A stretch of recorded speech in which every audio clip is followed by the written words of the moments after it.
தேவனை தேடுவது எப்படி என்பதை குறித்து நாம் பார்த்து கொண்டு வருகிறோம். நம்முடைய வாழ்க்கையில் தேவனை தேடுவதனுடைய முக்கியத்துவத்தை நான் பேசிக் கொண்டு வருகிறேன். தேவனை தேடுவதென்றால் என்ன? தேவனை எப்படி தேடுவது? முதலாவது நான் சொன்னேன், தேவனை தேடும்போது நாம் எப்படி தேடுகிறோம் என்பது மிக முக்கியமாக இருக்கிறது. அநேகருடைய வாழ்க்கையில் அளவிலான நேரம் மீதிதான் தேவனை தேடுகிறார்கள். ஆனால் நாம் நம்முடைய வாழ்க்கையில் தேவன் நம்முடைய பிரதான பிதாவாய் இருக்கிறார். நம்முடைய வாழ்க்கையில் மிக முக்கியமான ஒரு பிரதன்மையான இடத்தில் அவர் இருக்கிறார் என்பதை நாம் உணர்ந்து அவரை அப்படியாக தான் நம்முடைய வாழ்க்கையில் நாம் வைக்க வேண்டும். நம்முடைய முதன்மையான நபர் தேவனாக தான் இருக்க வேண்டும். அலுவலான காரியங்கள் எல்லாம் இரண்டாம் தரம் தான். நாம் தேவனுக்கென்று உண்டாக்கப்பட்டவர்கள், தேவனிடத்திலிருந்து வந்தவர்கள். எனவே இந்த உலகத்தில் தேவனை பிரதிபலிக்கிறவர்களாக நாம் வாழ வேண்டும். தேவனை வெளிப்படுத்துகிறவர்களாக நாம் வாழ வேண்டும். தேவனுடைய பிரதிநிதிகளாய் நாம் வாழ வேண்டும். Right? We need to reveal God. We need to represent God. We need to reflect God. These are three things that we cannot avoid in our life. We need to represent God. We need to reveal God. We need to reflect God. நம்மை பார்க்கிறவர்கள் கிறிஸ்துவை பார்க்க வேண்டும். ஆமென். ஆகவேதான் பவுல் சொல்கிறார், நான் அல்ல கிறிஸ்துவே எனக்குள் வாழ்கிறார். இப்பொழுது இந்த தேவனை தேடும்போது எப்படிப்பட்ட ஒரு வாழ்க்கை நமக்கு அமைகிறது? ஆளுகை செய்யும் வாழ்க்கை. ஒரு விசுவாசியின் வாழ்க்கை ஆளுகை செய்யும் வாழ்க்கையாய் இருக்கிறது. இந்த பூமியில் தேவன் மனுஷனை உண்டாக்க தீர்மானித்த பொழுது அவர் சொன்ன முதல் வார்த்தை, அவர்கள் ஆளக்கடவார்களாக. அப்போ நாம் எதற்காக உண்டாக்கப்பட்டோம்? நம்முடைய நோக்கம் என்ன? What is the purpose of a Christian? What is the purpose of a believer? ஒரு விசுவாசினுடைய நோக்கம் என்ன? பாருங்க, தேவன் எதையும் நோக்கம் இல்லாமல் செய்வது கிடையாது. எந்த ஒரு காரியத்தையும் இந்த உலகத்துல பார்த்தாலும் அது ஒரு நோக்கம் இருக்கிறது. இந்த மைக்ரோஃபோனுக்கு ஒரு நோக்கம் இருக்குது. இந்த பீடத்திற்கு ஒரு நோக்கம் இருக்கிறது. நீங்க அமர்ந்து கொண்டிருக்கிற அந்த நாற்காலிக்கு ஒரு நோக்கம் இருக்கு. அப்ப பாருங்க, ஒவ்வொன்றும் ஒரு நோக்கத்தோடு உண்டாக்கப்பட்டவர்கள். அதே போலவேதான் நாமும் நோக்கத்தோடு உண்டாக்கப்பட்டிருக்கிறோம். என்ன? தேவனுடைய நாமத்துல வார்த்தை கொண்டு ஆளுகை செய்ய வேண்டும். பரலோகத்தில் பிதாவானவர் எப்படி ஆளுகை செய்கிறாரோ, இந்த பூமியில் நம்மை ஆளுகை செய்யும்படியாக வைத்திருக்கிறார். Praise the Lord. எனவே இந்த நாளில் நீங்களும் நானும் எப்படி வாழ்கிறோம்? பாருங்க, நாம் எவ்வளவு நாட்களாய் வாழ்வது முக்கியமல்ல, எப்படியாக வாழ்வது தான் முக்கியம். How long you live is not the question. How well you live is the question. இருக்கிறீங்களா? எவ்வளவு நாட்கள் வாழ்வது முக்கியம் இல்லைங்க, அது எப்படி வாழ்கிறோம். ஆளுகை செய்து வாழும்போது நிச்சயமாய் நாம் மட்டுமல்ல, நம்மை சுற்றி இருக்கிறவர்கள் நம்முடைய ஆளுகையின் வாழ்க்கையை பார்க்கும் போது நம்முடைய தேவனை அறிந்து கொள்ள அவர்கள் விரும்புவார்கள். ஆமென். இப்போ ஆளுகை செய்வதற்கு தேவன் நம்மிடத்துல சில வல்லமை வாய்ந்த ஆயுதங்களை கொடுத்திருக்கிறார். முதல் ஆயுதத்தை பல வாரங்களாக பார்த்தோம். ஜெபம். ஜெபத்தினுடைய பல கோணங்கள் இருந்து அதை பார்த்தோம். சென்ற வாரத்திலிருந்து இரண்டாவது ஆயுதத்தை பார்க்க ஆரம்பித்தோம். அது தேவனுடைய வார்த்தை.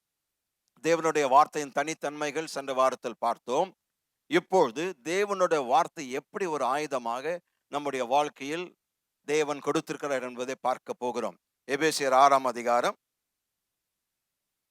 17ஆம் வசனத்தினுடைய பிற்பகுதி. எபேசியர் 6ஆம் அதிகாரம் 17ஆம் வசனத்தினுடைய பிற்பகுதி. கர்த்தருடைய சித்தம் இன்னதென்று உணர்ந்து கொள்ளுங்கள். 6:17 இரண்டாம். ரட்சணம் என்னும் தலை சிராவையும் தேவ வசனமாகிய ஆவியின் பட்டயத்தையும் எடுத்துக்கொள்ளுங்கள். அல்லேலூயா. தேவ வசனமாகிய ஆவியின் பட்டயத்தை எடுத்துக்கொள்ளுங்கள். பிரியமானவர்களே, இந்த உலகின் மிக வல்லமை வாய்ந்த ஆயுதம் தேவனுடைய வார்த்தை. அதை தயவு செய்து நீங்கள் புரிந்து கொள்ள வேண்டும். இந்த உலகத்திலேயே மிக வல்லமை வாய்ந்த ஆயுதம் ஒன்று இருக்குமானால் அது தேவனுடைய வார்த்தை. ஆமென். தேவனுடைய வார்த்தை வெல்ல முடியாத ஒரு ஆயுதமாய் இருக்கிறது. எத்தனை பேர் அதை நம்புறீங்க? தேவனுடைய வார்த்தை என்கின்ற ஆயுதத்தை எதை கொண்டு நம்மை தோற்கடிக்க முடியாது, வெல்ல முடியாது. அப்போ தேவனுடைய வார்த்தை வெல்ல முடியாத ஆயுதமா இருக்கிறது. பாவம் அதை வெல்ல முடியாது. ஆமென். ஆகவேதான் அந்த சிறைச்சாலையில் இருந்த குற்றவாளி மனம் திரும்பி இதை ஏன் எனக்கு முன்பாக கொடுக்கவில்லை என்று வருத்தப்பட்டார். ஏனென்றால் பாவம் வார்த்தையை ஒரு காலமும் வெல்ல முடியாது. அதே போலவே சாபம் இந்த வார்த்தையை மேற்கொள்ள முடியாது. வியாதி இந்த வார்த்தையை மேற்கொள்ள முடியாது. மரணம் இந்த வார்த்தை மேற்கொள்ள முடியாது. வறுமை இந்த வார்த்தை மேற்கொள்ள முடியாது. எனவேதான் இந்த சபை ஒவ்வொரு வாரமும் இப்படிப்பட்ட ஆழமான போதனைகள் போதிப்பதற்கு காரணம், நீங்கள் வார்த்தையின் பிள்ளைகளாய் மாற வேண்டும். ஆமென். ஒவ்வொரு திருச்சபையில் எதிர்பார்க்கப்படுகின்ற காரியம், அந்த திருச்சபையினுடைய விசுவாசிகள், அந்த மந்தையானது வார்த்தையின் மக்களாய் உலகத்தின் மத்தியில் வாழ வேண்டும். உங்களுக்கு தேவன் கொடுத்திருக்கிற பிரதான பொறுப்பு அதுதான். நாம் வார்த்தையின் மக்களாய் வாழ வேண்டும். நாம் சிந்திப்பது தேவனுடைய வார்த்தையாய் இருக்க வேண்டும். நாம் பேசுவது தேவனுடைய வார்த்தையா இருக்க வேண்டும். நாம் செயல்படுவது, நம்முடைய கிரியைகள் வசனத்தின் அடிப்படையில் தான் இருக்க வேண்டும் என்று உங்களை உற்சாகப்படுத்த விரும்புகிறேன். எத்தனை பேர் அதை சுவாசிக்கிறீங்க? அப்போ தேவனுடைய வார்த்தை இந்த உலகத்தில் மிகவும் வல்லமை வாய்ந்த வார்த்தையா இருக்கிறது, ஆயுதமா இருக்கிறது. இந்த வார்த்தை தோற்கடிக்கப்பட முடியாத, வெல்ல முடியாத ஆயுதமா இருக்கிறது. ஆமென். அப்போ கவனிங்க, பரிசுத்தாவின் வல்லமையோடு சேர்ந்து தேவனுடைய பிள்ளைகளுக்கு எதிராய் செயல்படுகின்ற சாத்தானை தோற்கடிக்கிறது இந்த வார்த்தை. இந்த வார்த்தையினும் ஆயுதம். அல்லேலூயா. பரிசுத்தாவின் வல்லமையோடு சேர்ந்து தேவனுடைய பிள்ளைகளுக்கு எதிராய் போரிடும் சாத்தானை தோற்கடித்தது. இந்த கோட்பாடை எழுதி கொள்ளுங்கள். தேவ வசனமாகிய ஆவியின் பட்டயம், தேவ வசனமாகிய ஆவியின் பட்டயம் இருளை பின்னுக்கு தள்ளவும், இருளை பின்னுக்கு தள்ளவும், எதிரியை முடக்கவும் நம்முடைய வெடிமருந்தாக இருக்கிறது. மீதமாய் சொல்கிறேன். தேவ வசனமாகிய ஆவியின் பட்டயம் இருளை பின்னுக்கு தள்ளவும், எதிரியை முடக்கவும் நம்முடைய வெடிமருந்தாக இருக்கிறது. அப்ப பாருங்க, எதிரினுடைய எல்லா தந்திரங்களை முறியடிக்கிறது, முடக்கிறது தேவனுடைய வார்த்தையின் ஆயுதம். ஆங்கிலத்தில் சொல்கிறேன். The sword of the Spirit, which is the word of God, is our ammunition to push back the darkness and disable the enemy. For those of you that are taking it down in English, I repeat. The sword of the Spirit, which is the word of God, is our ammunition to push back the darkness and disable the enemy. நம்முடைய கையில் எவ்வளவு வல்லமை வாய்ந்த ஒரு ஆயுதத்தை தேவன் கொடுத்திருக்கிறார் பாருங்க. இந்த வார்த்தை உங்களுடைய நெருக்கமா இருக்குமானால், if this word is your intimacy, I tell you, you will have supremacy over everything. எல்லாவற்றின் மீது நீங்கள் ஆளுகை செய்வீர்கள். வார்த்தையை அதிகமாய் தியானித்து, வார்த்தை இரவும் பகலமாய் தியானித்து, அதில் பிரியமாய் இருக்கிற மனுஷன் பாக்கியவான். காரணம், அவர் மேற்கொள்ளும் வாழ்க்கை வாழ்வான், ஆளுகை செய்யும் வாழ்க்கை வெளிப்படுத்துவான். இந்த உலகத்தில் உங்களுக்கும் நமக்கும் தேவன் கொடுத்திருக்கிற மிகப்பெரிய ஒரு பொறுப்பு, இந்த வார்த்தையை நாம் அதிகமாய் தியானித்து, படித்து, பேசி நம்முடைய சுதந்திரத்தை சுதந்திரித்துக் கொள்ள வேண்டும். ஆமென். அல்லேலூயா.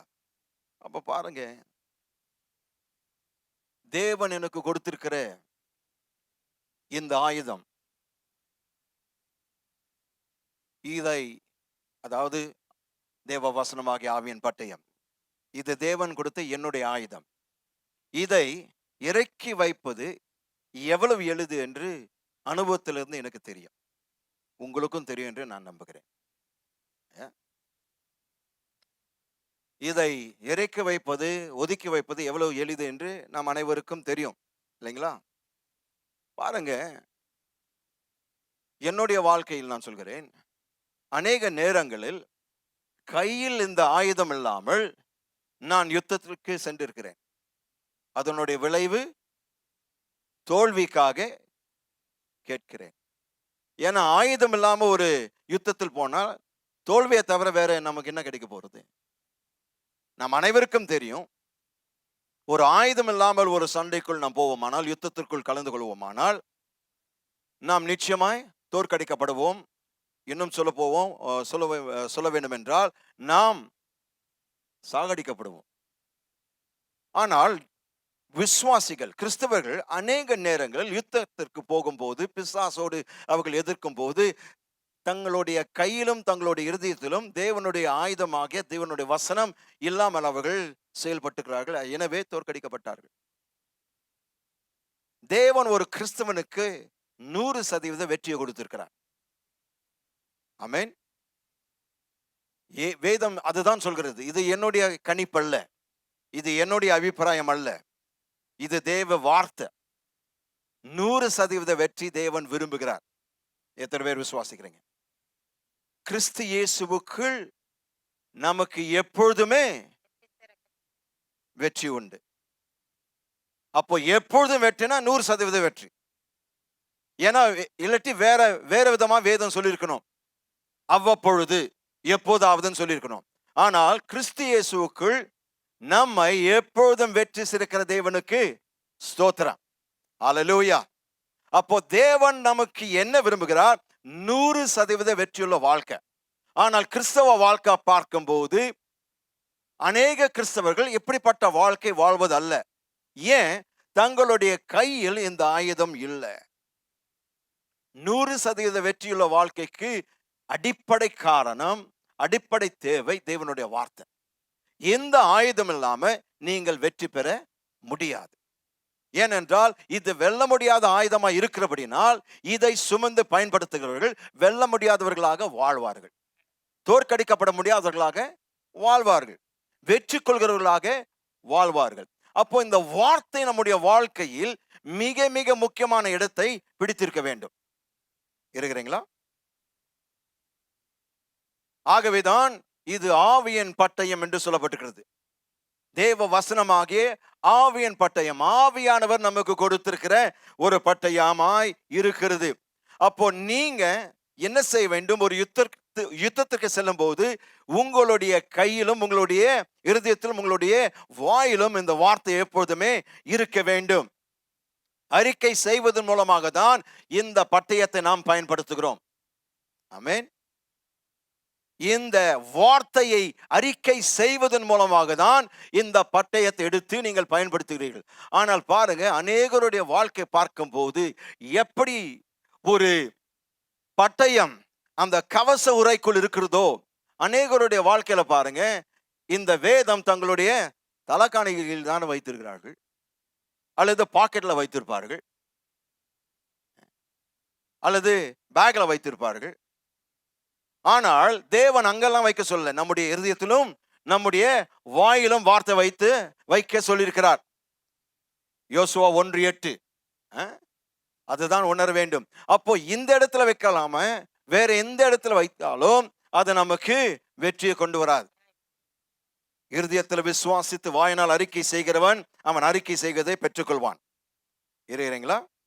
அப்ப பாருங்க, யுத்தத்தின் மத்தியில் அல்லது ஒரு சண்டையின் மத்தியில் இந்த பட்டயத்தை நான் கையில் ஏந்தாவிட்டால், அல்லது யுத்தத்துக்கு செல்லும் போது வெறும் இந்த பட்டயத்தை என்னுடைய கவச உரைக்குள் நான் வைத்துக் கொள்வேனானால், அதை பயன்படுத்தி அதை ஆயத்தமாக வைத்துக் கொள்ளாவிட்டால் என்ன நடக்கும்?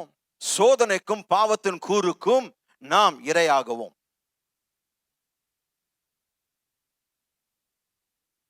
அநேகருடைய வாழ்க்கையில் தான் நடக்கிறது.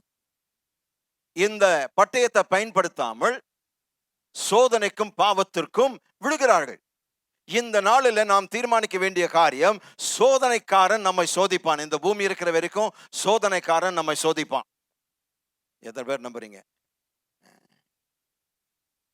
ஆனால் நற்செய்தி என்னவென்றால் அவன் ஏற்கனவே தோற்கடிக்கப்பட்டவன். இதுதான் சத்தியம். கர்த்தராகிய இயேசு கிறிஸ்து சிலுவையில் அவனை முற்றிலுமாய் ஜெயம் கொண்டார். அந்த வெற்றி நம்முடைய வெற்றி, அதை நமக்காக செய்தார். அல்லேலூயா. ஆகவே சோதனைக்காரன் நம்மை சோதிக்கிறான், அதை குறித்து மேன்மை பாராட்டாமல் நமக்கு தேவன் கொடுத்திருக்கிற இந்த மிக வல்லமை வாய்ந்த ஆயுதத்தை பயன்படுத்தி, தேவ வசனமாகிய ஆவியின் பட்டயத்தை பயன்படுத்தி அவனுடைய எல்லா விதமான சோதனைகள் நாம் மேற்கொள்ள முடியும், ஜெயம் கொள்ள முடியும். அல்லேலூயா, அல்லேலூயா, ஆமென். அப்ப பாருங்க, நீங்க சோதனைக்கு சரணடையாமல், பாவத்தின் கூருக்கு நீங்கள் சரணடையாமல் இருக்கணும்னா தேவனுடைய வார்த்தை சுமக்கிறவர்களாக நாம் இருக்க வேண்டும். ஆமென். கருத்தில் எடுக்கிறது மட்டுமில்லைங்க, இருதயத்திலும் வாயிலும் எப்பொழுதுமே இருக்கும். எப்பொழுதுமே இருக்க வேண்டும். எந்த ஒரு சூழ்நிலை வந்தாலும் அதற்கு ஏற்ற வசனங்கள் தேவன் கொடுத்திருக்கிறார். எடுத்து உடனே பேசினால் பிசாசானவை நீங்கள் நிர்மூலமாக்குவீர்கள். ஓ ஹalleluya. அப்ப பாருங்க, தேவ வசனமாகிய ஆவியின் பட்டயம் அதனால் பயிற்சிவிக்கப்படாதவர்களுக்கு அது ஒரு ஏடாகுடமான ஆயுதமாய் மாறிவிடும். இருக்கலாம். கவனிக்க வேண்டும். தேவ வசனமாகிய ஆவியின் பட்டயம் வல்லமை வாய்ந்ததுன்னு சொன்னேன். ஆனால் அதை எப்படி பயன்படுத்த வேண்டும் என்று அறியாதவர்கள், அதில் பயிற்சிவிக்கப்படாதவர்கள், அவர்களுக்கு இது எப்படிப்பட்ட ஆயுதமா இருக்கும்? ஏடகுடமான ஆயுதமாய் இருக்கும். ஏனென்றால் பயன்படுத்த தெரியாது. ஒரு குழந்தை கையில ஒரு துப்பாக்கி கொடுத்தா அந்த குழந்தையினுடைய உயிருக்கு ஆபத்து, மற்றவர்களுக்கும் ஆபத்து. ஏன்? அது எப்படி பயன்படுத்த தெரியாது. அநேக கிறிஸ்தவ விசுவாசிகள் இன்றைக்கு வாழ்க்கையில தோற்கடிக்கப்பட்டவர்களாய் காணப்படுவதற்கு காரணம், இந்த வசனத்தை, இந்த பட்டயத்தை எப்படி பயன்படுத்த அவர்கள் பயிற்சிவிக்கப்படல. எனவேதான் இந்த சபையில் ஒவ்வொரு வாரமும் போதனைகளை கொடுக்கிறோம். வெறும் பொதுவான பிரசங்கங்கள் அல்ல, ஆழமான போதனைகள், தொடர் போதனைகள். எதற்காக? தொடர் போதனையின் மூலமாய் இந்த பட்டயத்தை எடுத்து எப்படி பயன்படுத்த வேண்டும், பயன்படுத்துவதன் மூலமாக நாம் பெறக்கூடிய நன்மைகள் என்ன, பலன்கள் என்ன என்பதை நாம் நம்முடைய வாழ்க்கையில் அனுபவித்துக் கொண்டிருக்கிறோம். அல்லேலூயா, ஆமென். அப்போ முதலாவது நாம் செய்ய வேண்டிய காரியம், இதை எப்படி பயன்படுத்த வேண்டும் என்று கற்றுக்கொள்ள வேண்டும். நாம் பயிற்சிவிக்கப்பட வேண்டும். அப்போ பாருங்க, இது ஒவ்வொரு ஞாயிற்றுக்கிழமை இது ஒரு பைபிள் காலேஜ். இது அல்லேலூயா. ஒவ்வொரு திருச்சபை ஒரு வேதாகம கல்லூரியாய் மாறணும். ஒவ்வொரு போதகர் ஆழமாய் போதிக்கிறவர்களாக மாறணும். இதற்கென்று தேவன் நம்மை பிரதிஷ்டை செய்தார்.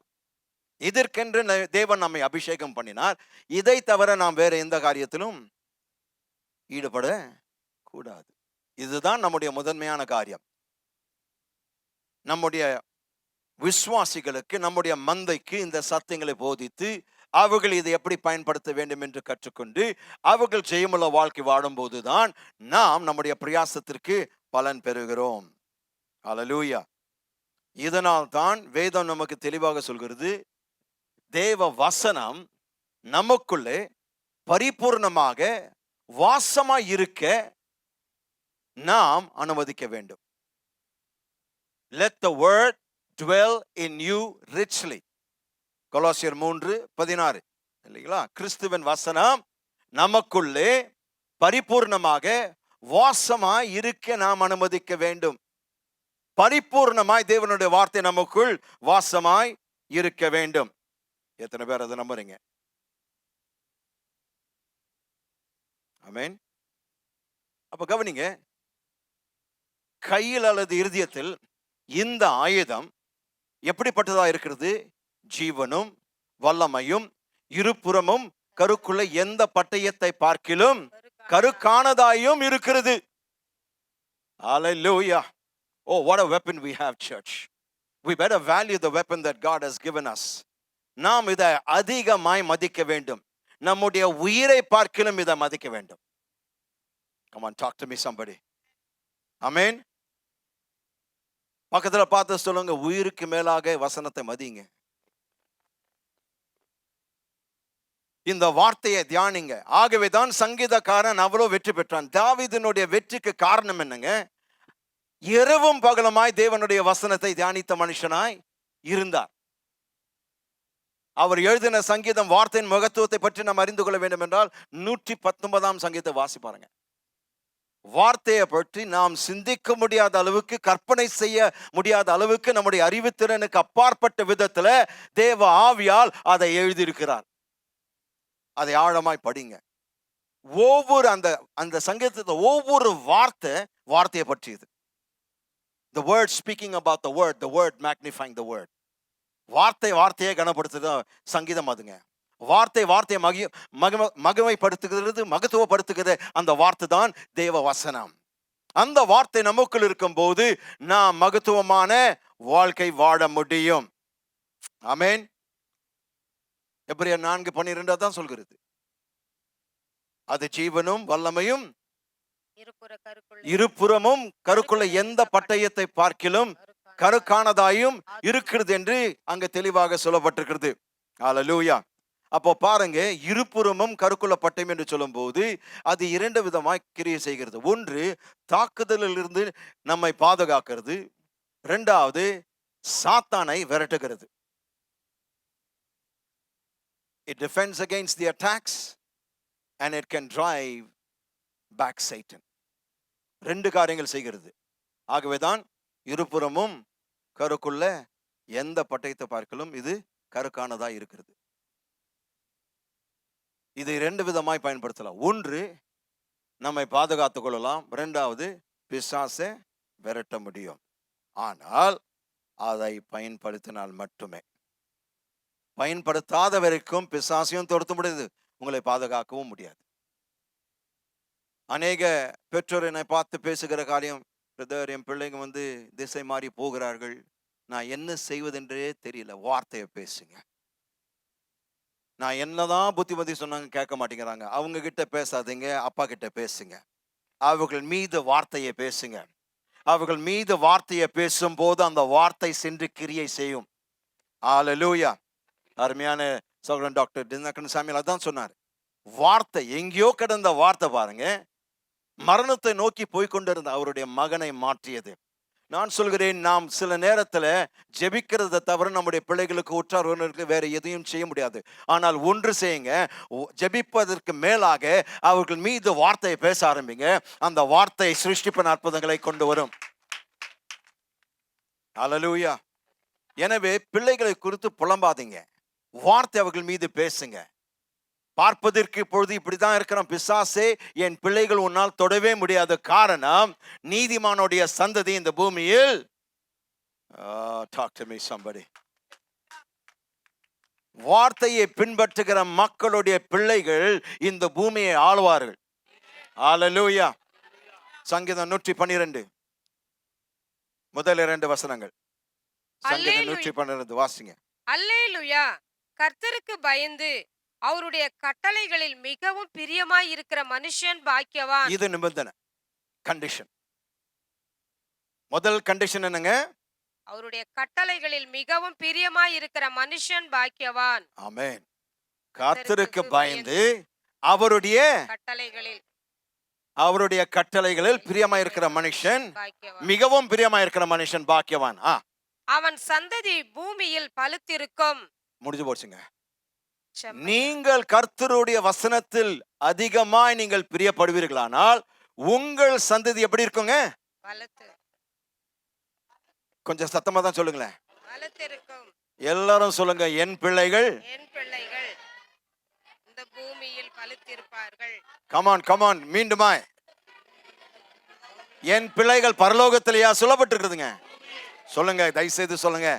நம்ம எல்லாரும் பரலோகம் போவோம், பரலோகம் பரலோகம் பரலோகம் தான் போன இருக்கிறோம். அங்க போனா எல்லாம் போவோம். நான் சொல்கிறேன், பரலோகத்தை பூமிக்கு கொண்டு வர முடியுது விசுவாசிகள். தேவன் அதை கொடுக்கத்தான் இங்க வந்தாரு. இல்லைன்னா நம்ம ரட்சிக்கப்பட்ட அந்த செகண்ட்ல பரலோகம் கூட்டி போயிருக்கலாம். If all that we have in this world is heaven, then the moment you got saved, God should have killed you and taken to heaven. இல்லைங்களா? நமக்கு வெறும் பரலோகம் போறது தான் ரட்சிப்புனா, ரட்சிக்கப்பட்ட அந்த அடுத்த செகண்ட் தேவன் நம்ம கொன்று பரலோகத்துக்கு அழைத்திருக்க வேண்டும். அப்படி செய்யலையே. இந்த பூமியில் நம்ம வைத்திருக்கிறார். எதற்காக? பரலோகத்தை முன்ருசியாக இந்த பூமியில் நாம் ருசி பார்க்க முடியும். You can have a foretaste of heaven on earth. Come on church, talk to me. Amen. நாம் இந்த பூமியில தேவனுடைய பரலோகத்தை முன்ருசியாக ஓரளவுக்கு ருசி பார்க்க முடியும். அதனுடைய முழுமை அங்கடைவோம். ஆனால் இப்போது அதை ருசி பார்க்க முடியும். இதை புரிந்து கொள்ளாமல் எத்தனையோ விசுவாசிகள் புலம்பிட்டே இருக்கிறாங்க. அப்ப கவனிங்க, இந்த பூமியில் உங்களுடைய சந்ததி எப்படி இருக்கும்? பலத்திற்கும். இரண்டாவதாக, செம்மையானவர்களின் வம்சம் ஆசீர்வதிக்கப்படும். உங்களுடைய பிள்ளைகள் ஆசீர்வதிக்கப்படுவதை தவிர வேற ஒன்றும் வாய்ப்பே கிடையாதுங்க. There's no other option. The children of the word will be blessed. வார்த்தையின் பிள்ளைகள் ஆசீர்வதிக்கப்படுவார்கள். நீங்க எந்த ஒரு பஞ்ச தேசத்தில் அவர்களை போட்டாலும் அவர்கள் செழிப்பார்கள். ஆமென். ஈசாக்கு பஞ்ச காலத்துல பஞ்ச தேசத்துல 100% அதே வருடத்தில் செழித்தாங்க. அப்போ ஈசாக்கின் தேவன் நம்முடைய தேவனா இருக்கிறார். அவர் ஈசாக்குக்கு தேவன், எனக்கு தகப்பன். To Isaac he was God, to me he is a father. Or talk to me somebody. சிலுவையானது நமக்கு பிதாவானவர், தேவனானவர் நம்மை பிதாவாக மாற்றியிருக்கிறது. ஹல்லேலூயா. அப்போ பழைய ஏற்பாட்டில் ஒரு மனுஷன் வார்த்தை விசுவாசித்தபடினால் ஈசாக் அதிகமாய் வார்த்தையை தியானம் பண்ணின மனுஷன். அவருடைய சரித்திரத்தை நீங்கள் வாசித்து பார்ப்பீர்களானால் வசனத்தை தியானித்த ஒரு மனுஷன். வார்த்தையை தியானிக்கிற மனுஷன் எங்க நீங்க அவரை போட்டாலும் அவர் செழிப்பாருங்க. ஏனென்றால் அவனுடைய ஆசீர்வாதத்தை நிர்ணயம் பண்ணுகிறது ஒரு இடம் அல்ல, அவருடைய தேவன். Place does not make us successful. The God of heaven makes you successful. Talk to me somebody. அநேகர் வெளிநாடுக்கு போகிறார்கள், போறது தப்பில்லை. ஆனால் நோக்கம் என்ன? அங்கதான் பணம் இருக்குது. நான் சொல்கிறேன், நீங்க இருக்கிற இடத்துல பணம் இருக்குது. இந்த தேசத்துல ரீசோர்சஸ் அதிகமா இருக்குது, பயன்படுத்த தெரியல மக்களுக்கு. ஆகவேதான் போதிக்கிறோம். இந்த தேசத்துல உலகத்தில் இருக்கிற மற்ற தேசங்களை விட அதிகமான வளங்கள் இருக்கிறதுங்க, ஆதாரங்கள் இருக்கிறதுங்க. நாம் இன்னும் ஆராய்ந்து பார்க்கல. ஏன்னா குறுகிய மனப்பான்மை வைத்திருக்கிறோம். இந்திய தேசம்னா வறுமையின் தேசம், வறுமையின் கோட்டின் கீழ் இருக்கிறேன். நான் வறுமையின் கோட்டின் கீழ் கிடையாது, நான் பரலோக கோட்டின் கீழ் இருக்கிறேங்க. அந்த கோடு சொல்கிறது நீ செழிப்பாய். இந்த வசனம் அதுதான் சொல்கிறது. ஹல்லேலூயா. இது நீதிமானுடைய சந்ததியினுடைய ஆசீர்வாதங்க. பூமியில் பலத்திருப்பார்கள். இரண்டாவதாக சொல்லுங்க, செம்மையானவர்களுடைய வம்சம் ஆசீர்வதிக்கப்படுவார்கள். ஹல்லேலூயா. ஓ, டாக் டு மீ somebody. இப்போ கவனிங்க, வார்த்தை என்று மொழி பெயர்க்கப்பட்டிருக்கிற கிரேக்க மொழியில் 2 வார்த்தைகள் இருக்கிறது. ஒன்று லோகாஸ், மற்றொன்று ரேமா. லோகோஸ் என்று சொல்லும்போது தேவனுடைய முழு ஏவப்பட்ட வார்த்தை, முழு வேதமே தேவனுடைய லோகோஸாக இருக்கிறது. ஆனால் எபேசியர் 6:17 சொல்லப்பட்டிருக்கிற பயன்படுத்தப்பட்டிருக்கிற வார்த்தை ரேமா. ரேமா என்றால் என்ன? லோகோஸ் என்று சொல்லும்போது தேவனுடைய முழு ஏவப்பட்ட வார்த்தை லோகோஸ், முழு வேதமே தேவனுடைய லோகோஸா இருக்கிறது. ஆனால் ரேமா என்று சொல்லும்போது, ரேமா என்பது என்ன? தேவனுடைய பேசப்பட்ட வார்த்தை குறிக்கிறது. அப்போ ஆவியின் பட்டயம் என்று சொல்லும்போது தேவ வசனமாகிய ஆவியின் பட்டயம் எதுங்க? பேசப்பட்ட தேவனுடைய வார்த்தை, வாசிக்கிற தேவனுடைய வார்த்தை அல்ல, தியானிக்கிற தேவனுடைய வார்த்தை அல்ல, நாம் பேசுகின்ற தேவனுடைய வார்த்தை. ஆமென். பாருங்க, அதை நீங்க புரிந்து கொள்ள வேண்டும். எபேசியர் 6:17 சொல்லப்பட்டிருக்கிற தேவ வசனமாகிய, அந்த வசனமாகிய ஆவியின் பட்டயம், அந்த வசனம் என்ற வார்த்தை கிரேக்க மொழியில் பார்க்கும்போது ரேமா. ரேமா என்று சொல்லும் போது பேசப்பட்ட தேவனுடைய வார்த்தை. அப்போ ஆவியின் பட்டயம் பேசப்பட்ட தேவனுடைய வார்த்தை. ஆமென். ஒரு குறிப்பிட்ட நபருக்கு அல்லது மக்களுக்கு குறிப்பிட்ட நேரத்தில் தேவன் பேசுகிற குறிப்பான வார்த்தை தான் ரேமா.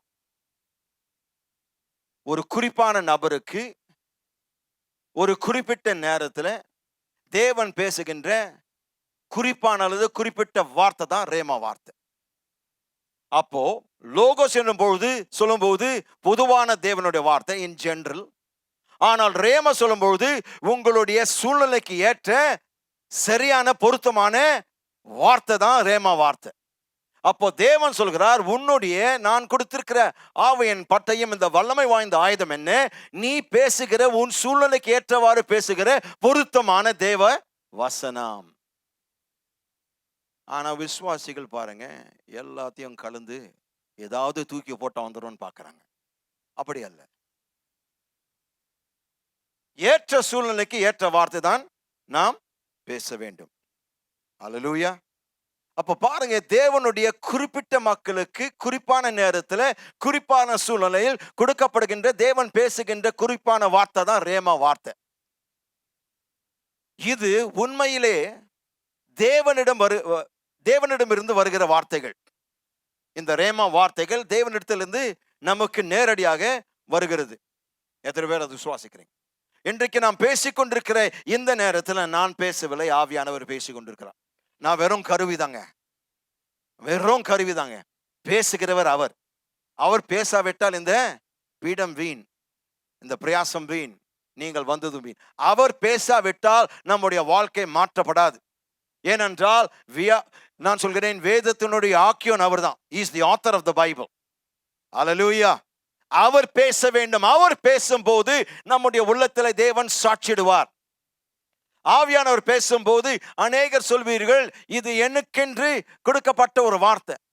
ஒவ்வொரு வாரமும் 2 ஆராதனைகள், காலை ஆராதனையும் மாலை ஆராதனையும் மக்கள் சொல்கிறார்கள், நீங்க என்ன எங்களுடைய வீட்டில் ஏதாவது நீங்க கேமரா வச்சிருக்கீங்களா? நாங்க பேசுகிறது எப்படி கரெக்டா? எனக்கு தெரியாதுங்க. நீங்க பேசுறது எனக்கு எப்படி தெரியும்? ஆனால் ஆவியானவருக்கு தெரியும். நீங்க உங்களோட அறைக்குள் பேசுகின்ற ஒவ்வொரு வார்த்தை, நீங்க சிந்திக்கிற ஒவ்வொரு எண்ணமும் அவருக்கு தெரியும். நீங்க சிந்திக்கிற காரியத்தை இங்க பேசி உங்களுக்கு ஆச்சரியப்படுத்துவார்.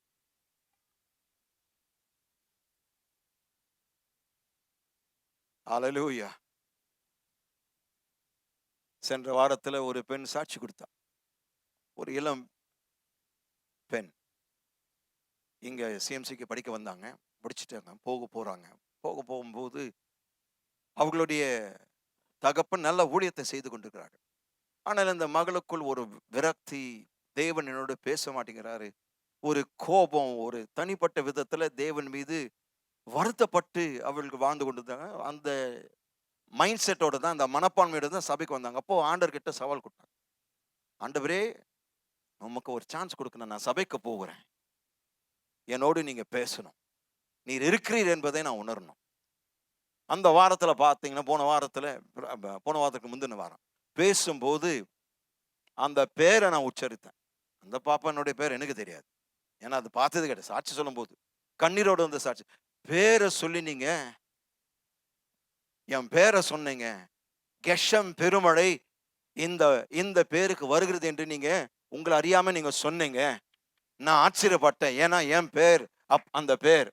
அப்பொழுது நான் கண்ணீரோடு என் வாழ்க்கை மீண்டுமா என் கர்த்தரிடத்தில் அர்ப்பணித்தேன்.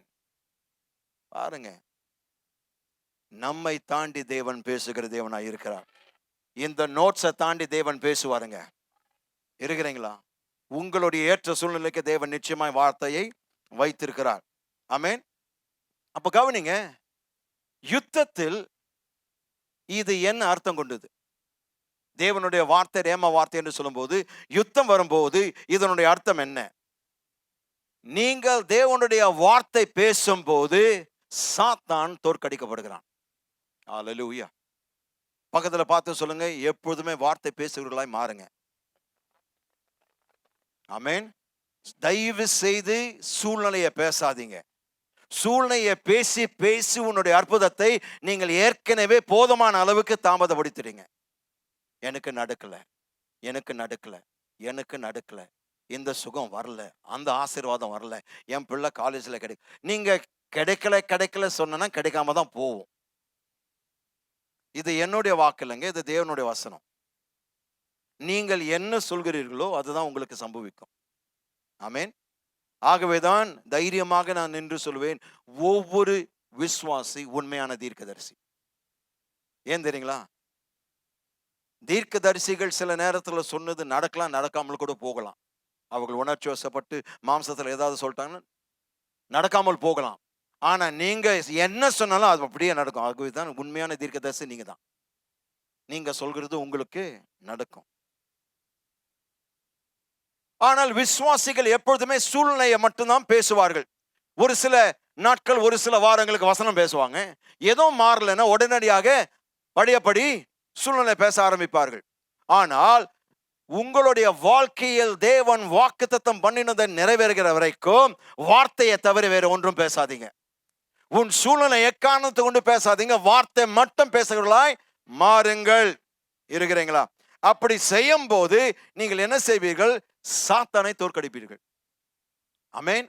அதனுடைய அர்த்தம், வேத வசனத்தை கண்டுபிடிக்கிறவர்கள் அதை எப்படி பயன்படுத்த வேண்டும் என்று அறிந்து கொள்கிறவர்கள் பிசாசை தொடுத்துவார்கள், விரட்டுவார்கள்.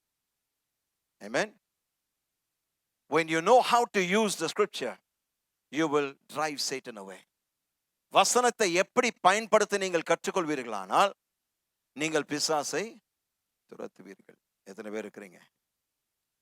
அதாவது கவனிங்க, அதாவது பொருத்தமான சூழ்நிலைகளுக்கு பொருத்தமான வசனங்களை கண்டுபிடித்து அதை அறிக்கை செய்ய தேவன் நமக்கு வசனங்களை ஏராளமாய் கொடுத்திருக்கிறார். இருக்கிறீங்களா? பொருத்தமான சூழ்நிலைகளுக்கு நாம் பயன்படுத்த வேண்டிய பொருத்தமான வசனங்கள் இருக்கிறது வசனத்துல. உன்னுடைய எல்லா சூழ்நிலைகளுக்கு ஏற்ற வசனங்கள் இருக்கிறதா இல்லைங்களா? இருக்கு. அதை கண்டுபிடிக்க வேண்டும். இயேசுவானவர் அப்படிதான் செய்தார். லூக்கா 4ஆம் அதிகாரம், லூக்கா 4:17 வசனம். லூக்கா 4:17. அப்பொழுது ஏசாயா தீர்க்கதரிசியின் புஸ்தகம் அவரிடத்தில் கொடுக்கப்பட்டது.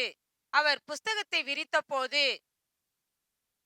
கர்த்தருடைய ஆவியானவர் என்மேல் இருக்கிறார், தரித்திரருக்கு சுவிசேஷத்தை பிரசங்கிக்கும்படி என்னை அபிஷேகம் பண்ணினார், இருதயம் நறுங்குண்டவர்களை குணமாக்கவும், சிறைப்பட்டவர்களுக்கு விடுதலையையும், குருடருக்கு பார்வையையும் பிரசித்தப்படுத்தவும், நொறுங்குண்டவர்களை விடுதலையாக்கவும், கர்த்தருடைய அனுக்கிரக வருஷத்தை பிரசித்தப்படுத்தவும் என்னை அனுப்பினார் என்று எழுதியிருக்கிற இடத்தை அவர் கண்டு அவர் அந்த புத்தகத்தை கொடுத்த போது எவருக்கு வேண்டிய வசனத்தை தேடி கண்டுபிடித்து அதை திறந்து அதை வாசித்தார். வாசித்து இந்த வசனம் என்று நிறைவேற்று என்று சொன்னார். அப்போ பாருங்க, நமக்கு மிக சிறந்த உதாரணம் நம்முடைய ஆண்டவராகிய இயேசுதான். ஏதோ ஒரு வசனத்தை எடுத்து பேசலைங்க. அவருக்கு வேண்டிய அவருடைய சூழ்நிலைக்கு பொருத்தமான வசனத்தை எடுத்து அதை பேசினார். இதனுடைய உதாரணத்தை பார்ப்போம். மத்தேயு 4ஆம் அதிகாரம். பொருத்தமான சூழ்நிலைகளுக்கு நாம் பயன்படுத்த வேண்டிய பொருத்தமான வசனங்கள் எப்படி இருக்கிறது என்று உங்களுக்கு இந்த உதாரணத்தின் மூலமாக வெளிப்படுத்த விரும்புகிறேன். மத்தேயு 4ஆம் அதிகாரம் முதலாவது 3-4 வசனங்களை வாசிப்போம். அப்பொழுது சோதனைக்காரன் அவரிடத்தில் வந்து, நீர் தேவனுடைய குமாரனே ஆனால் இந்த கல்லுகள் அப்பங்கள் ஆகும்படி சொல்லும் என்றான். அவர் பிரதித்திரமாக, மனுஷன் அப்பத்தினாலே மாத்திரமல்ல, தேவனுடைய வாயிலிருந்து புறப்படுகிற ஒவ்வொரு வார்த்தையினாலும் பிழைப்பான் என்று எழுதியிருக்கிறதே என்றார். ஒவ்வொரு வார்த்தையினால் என்ற வார்த்தை கிரேக்க மொழியில ரேமா. அப்போ இயேசுவானவர் தாம் சோதிக்கப்பட்ட போது, பிசாசினால் சோதிக்கப்பட்ட போது கவனிக்க வேண்டும், அவர் பேசினது லோகோஸ் அல்ல, ரேமா வார்த்தை. ஏன்னா அந்த பொருத்தமான சூழ்நிலைக்கு பொருத்தமான வசனத்தை எடுத்து சொன்னார். அப்போ கவனிங்க, ஆவியில் நிறைந்து தேவகுமாரன் தம்முடைய ஊழியத்தில் பேசின முதல் வார்த்தைகள் ஒரு வார்த்தை. அந்த வார்த்தை என்ன தெரியுங்களா? எழுதியிருக்கிறது. எழுதியிருக்கிறது. அவர் சந்தித்த ஒவ்வொரு சோதனையை கவனிக்க வேண்டும். அவர் சந்தித்த ஒவ்வொரு சோதனையை அவர் எப்படி மேற்கொண்டாருங்க? வார்த்தையை பேசினார். ஆமென். 4ஆம் வசனம். அவர் பிரதித்திரமாக, மனுஷன் அப்பத்தினாலே மாத்திரமல்ல, தேவனுடைய வாயிலிருந்து புறப்படுகிற ஒவ்வொரு வார்த்தையினாலும் பிழைப்பான் என்று எழுதியிருக்கிறதே என்றார். ஹல்லேலூயா. அப்ப கவனிங்க, யாருடைய ஊழியமும் அதுவாக தான் இருக்க வேண்டும் அல்லவா? எழுதியிருக்கிறது. இயேசுவனுடைய ஊழியம் எப்படி ஆரம்பித்தாருங்க? எழுதியிருக்கிறது. நான் அமெரிக்காவுக்கு போனேன், இங்க போனேன், அங்க போனேன், அதுக்காக மக்கள் கேட்க வராங்க. நீங்க நம்ப மாட்டீங்க, நான் வாலிப நாட்கள்ல எல்லா கூட்டத்துக்கும் ஓடுவேன். ஏன்னா கத்தோலிக்க மதத்திலிருந்து ரட்சிக்கப்பட்டதுனால வசன வெறி கொண்டவனாக தேவன் எனக்குள்ள அந்த வைராக்க என்ன எல்லா கூட்டத்துக்கும் போயிடுவேன். அப்போதான் மெதுவா ஆண்டவர் கற்றுக் கொடுத்தார்.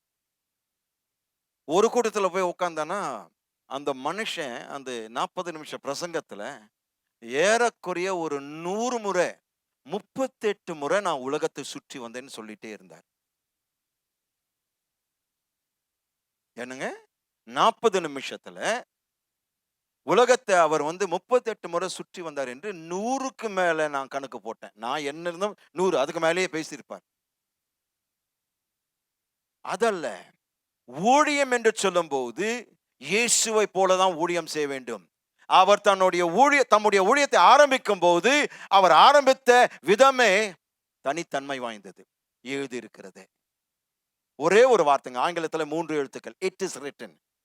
தமிழ்ல எழுதியிருக்கிறதே. அப்படியாக தான் தம்முடைய ஊழியத்தை ஆரம்பித்தார். எழுதியிருக்கிறதே. கவனிக்க வேண்டும், அதுதான் வேத ஊழியம். இருக்கிறீங்களா? நீங்க போகிற சபை எப்படிப்பட்டதா இருக்க வேண்டும்? எழுதியிருக்கிறதே எழுதியிருக்கிறதே எழுதியிருக்கிறதே போதிக்கக்கூடிய சபை. நீங்க நம்ப வேண்டிய ஊழியக்காரர்கள் எப்படிப்பட்டவர்களா இருக்க வேண்டும்? எழுதியிருக்கிறதை மட்டும்தான் சொல்கிற ஊழியக்காரர்கள் நீங்க நம்பணும்.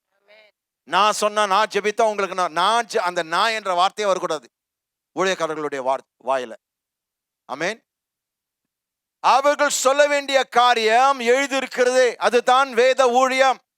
The only biblical ministry that is orchestrated and ordained and blessed of God is the Bible based, the word is written ministry. எழுதியிருக்கிறது என்று சொல்லக்கூடிய ஒரே ஊழியம் தான் தேவனால் அனுசரிக்கப்பட்ட, அங்கீகாரம் பெற்ற, தேவனுடைய அதிகாரம் பெற்ற ஊழியமா இருக்கும்.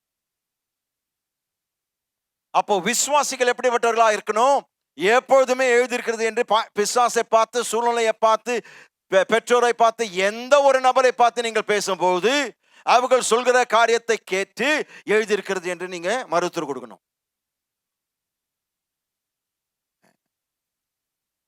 சொல்லுவாங்க, டாக்டர் இப்படி சொல்லிட்டாங்க, கரெக்டுங்க, ஆனா கர்த்தருடைய வசனம் இப்படி சொல்கிறது, அவருடைய தழும்புகளால் நீங்கள் குணமானீர்கள். இப்படி பேசுற மக்களா தான் நாம் மாறணுங்க. அதுதான் கர்த்தர் விரும்புகிறார். வேத ஊழியங்கள் நாம் செய்ய வேண்டும். ஒவ்வொரு விசுவாசி செய்ய வேண்டியது வேத ஊழியம். வேத ஊழியம் எப்படிப்பட்டதுங்க? வேத ஊழியத்தினுடைய தனி சிறப்பு தன்மை என்னங்க? எழுதியிருக்கிறது.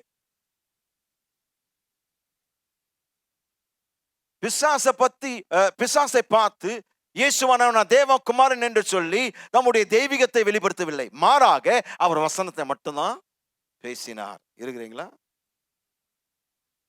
அவர் வசனங்களை சார்ந்திருந்தவராய் காணப்பட்டார். Jesus relied on scriptures. நம்முடைய கர்த்தராகிய இயேசு வசனங்களை சார்ந்திருக்கிறார், சார்ந்திருந்தார். தாவீது என்ன சொல்கிறாருங்க? அவர் சொல்கிற காரியம், நான் உமக்கு விரோதமாய் பாவம் செய்யாதபடிக்கு உமது வாக்கை என் இருதயத்தில் வைத்தேன். ஆங்கிலத்தில் I have hidden your word. உம்முடைய வார்த்தை நான் மறைத்து வைத்தேன். நான் உமக்கு விரோதமாய் பாவம் செய்யாதபடிக்கு உம்முடைய வாக்கை வைத்தேன் அல்லது மறைத்து வைத்தேன். சாத்தானை தோற்கடிக்க இயேசு ஒரே ஒரு வார்த்தை தான், ஒரே ஒரு ஆயுதத்தை தான் பயன்படுத்தினார், ரேமா வார்த்தை அல்லது பேசப்பட்ட தேவ வார்த்தை.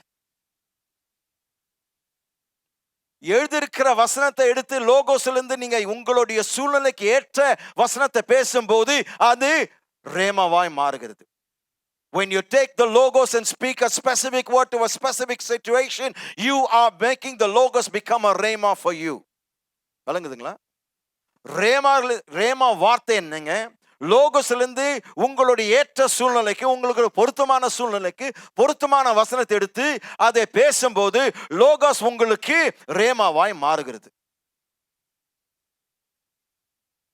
அப்போ நாம் வசனத்தை ஆராய்ந்து பார்க்கிறவர்களா மாறாவிட்டால் இப்படி செய்யவே முடியாது. எது ரேமா எது லோகஸ் நமக்கு தெரியாமல் போய்விடும். ஆமென். ஒரே வார்த்தை கொண்டு ஒவ்வொரு சோதனை அவர் எதிர்கொண்டாருங்க. எழுதி இருக்கிறது. 4ஆம் வசனத்தை பார்த்தோம், இப்போது 7ஆம் வசனத்தை பார்ப்போம்.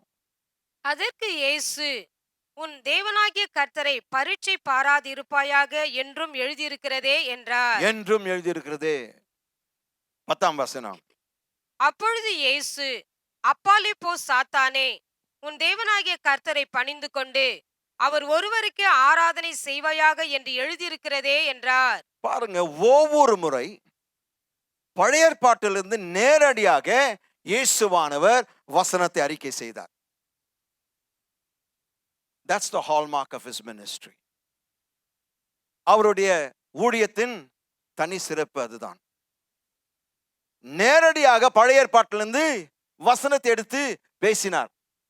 அதற்கு எதிர்ப்பு பிசாசு தெரிவிக்கல. அதை நோட் பண்ணீங்களா? ஒவ்வொரு முறை நீங்கள் வார்த்தை பேசும்போது பிசாசு அதை எதிர்க்க முடியாதுங்க. You're not learning. Oh, talk to me somebody. இந்த 3 சோதனைகளில் இயேசு ஒவ்வொரு முறை பழைய ஏற்பாட்டிலிருந்து நேரடியாக வசனத்தை கூறினார், மேற்கொள்ள காட்டினார். அதை மேற்கொண்டு காட்டினார். எதற்காக? நமக்கு ஒரு வாழ்க்கை முறையை கற்றுக் கொடுக்கிறார். எப்பொழுதெல்லாம் சோதனை வருகிறதோ அப்பொழுதெல்லாம் ஏற்ற வார்த்தை எடுத்து, பொருத்தமான வசனத்தை எடுத்து நீ பேச கற்றுக்கொள். இதெல்லாம் செய்யாம நேரடியாக போயிட்டு பாஸ்கிட்ட அல்லது ஊழியக்காரர்கிட்ட தலை கொடுத்து, நீங்க ஜெபம் பண்ணி பிளஸ் பண்ணி என்ன அனுப்புங்க பிரதர், ஏதாவது தேவ வசனம் சொன்னா நீங்க சொல்லுங்க.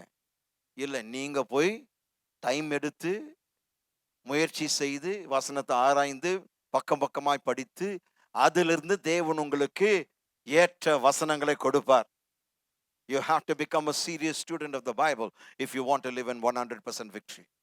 100% வெற்றியில் வாழ விரும்பினால் நீங்கள் வேதத்தை உண்மையாகவே ஆராய்ந்து படிக்கிற ஒரு விசுவாசியா மாறணும். நீங்க தேவனுடைய வசனத்தை படிக்கிற மாணவராய் மாற வேண்டும். பாருங்க, அவர் ஒவ்வொரு முறை வார்த்தை பேசின பொழுது அதை எதிர்க்கவில்லை சாத்தான். காரணம், கவனிங்க, சாத்தானுக்கு தேவனுடைய பேசப்பட்ட வார்த்தை இருக்கிறது.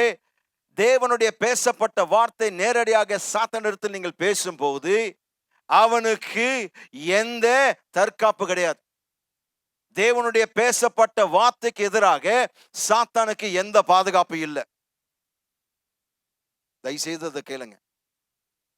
நீங்க ஒவ்வொரு முறை தேவனுடைய வார்த்தை பேசும்போது, கூர்ந்து கவனிங்க, நீங்க ஒவ்வொரு முறை தேவனுடைய வார்த்தை பேசும்போது சாத்தானுக்கு அதை கேட்கும் போது, நேரடியாக நீங்க சாத்தானை பார்த்து பேசும்போது அந்த வார்த்தைக்கு எதிராக அவனுக்கு எந்த பாதுகாப்பு கிடையாது. அவன் எதிர்க்கவில்லை, இல்லை இது கிடையாது என்று சொல்லவில்லை, அதை ஏற்றுக்கொண்டான். அடுத்த சோதனைக்கு போன போது அதே திருப்பியும் இயேசுவானவர் வேறு பகுதியிலிருந்து அந்த வசனத்தை எடுத்து அறிக்கை செய்தார், பேசினார். பேசின போது அதுக்கும் அமைதியாயிட்டு அடுத்த சோதனைக்கு போனான். அப்போ நான் சொல்கிறேன், தேவனுடைய வார்த்தை நீங்கள் பேச பேச எழுதியிருக்கிறது என்று நீங்கள் அறிக்கை செய்யும் போது அவனுக்கு பாதுகாப்பு மட்டும் இல்லைங்க. கவனிங்க, தோல்வியில் அவன் விலகி போவதை தவிர, தோல்வியில் அவன் பின்வாங்குவதை தவிர அவருக்கு வேற எந்த வழியும் கிடையாது. நீங்க வார்த்தை சாத்தானை பார்த்து நேரடியாக பேசும்போது தோல்வியில் அவன் பின்வாங்குவதை தவிர வேற வழி இல்லை.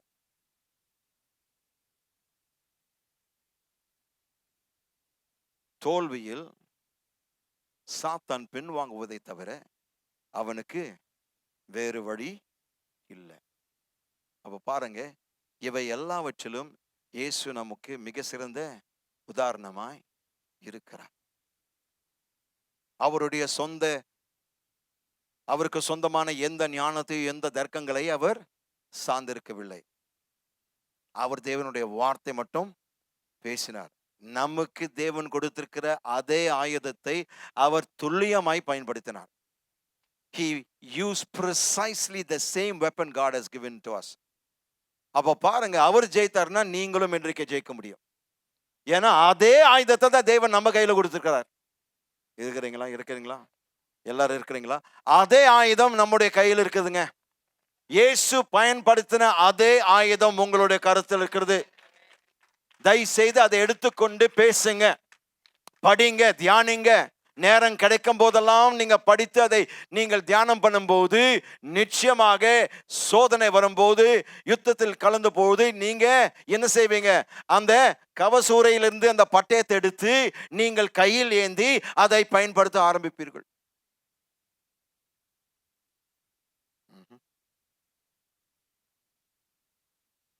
அவர் பயன்படுத்தின ஆயுதம் என்னங்க? தேவனோட வார்த்தை.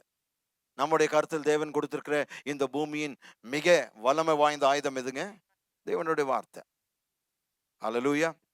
கவனிங்க, இயேசுவனுடைய உதாரணத்தை, இயேசுவன் உதாரணத்தின் மீது நம்முடைய பாதுகாப்பு சார்ந்திருக்கிறது. Please write that down. இயேசுவன் உதாரணத்தை பின்பற்றுவதன் மீது நம்முடைய பாதுகாப்பு இருக்கிறது. இயேசுவன் உதாரணத்தை பின்பற்றுவதன் மீது நம்முடைய பாதுகாப்பு இருக்கிறது. Our security depends on following the example of Jesus. Our security depends on following the example of Jesus. Goodness me. நம்முடைய பாதுகாப்பு எதில் இருக்குதுங்க? இயேசுவை பின்பற்றுவதனுடைய உதாரணத்தின் மீது இருக்கிறது. ஏன் அதை சொல்கிறேன்? ஏனென்றால் நம்மை விட சாத்தானானவன் 1000 மடங்கு புத்திசாலியானவன், 1000 மடங்கு பலசாலியாக இருக்கிறான். நம்முடைய சொந்த நீதியில் அவன் 1000 தவறுகளை, 1000 குறைகளை சுட்டி காட்டுவான். எனவே நான் அவனை எதிர்த்து நிற்கும் போது என்னுடைய நீதியோ என்னுடைய பரிசுத்தத்தில் நான் நிற்பதில்லை. கர்த்தர் எனக்கு கொடுத்த அவருடைய நீதியில் நான் நிற்கும் போது அவன் ஒரு காலமே என்னை மேற்கொள்ள முடியாது. கர்த்தர் கொடுத்த பரிசுத்தத்தில் நான் நிற்கும் போது, அவருடைய பரிசுத்தத்தை நான் வெளிப்படுத்தும் போது, ஏனென்றால் நாம் யாவருக்கும் அவரை தவிர வேற எந்த பரிசுத்தமும் கிடையாது. தேவன் நம்முடைய நீதியா இருக்கிறார், தேவன் நம்முடைய பரிசுத்தராய் இருக்கிறார். நம்முடைய பரிசுத்தம் தேவன் தான். நமக்குள் இருக்கிற நன்மை என்னங்க? அவருங்க.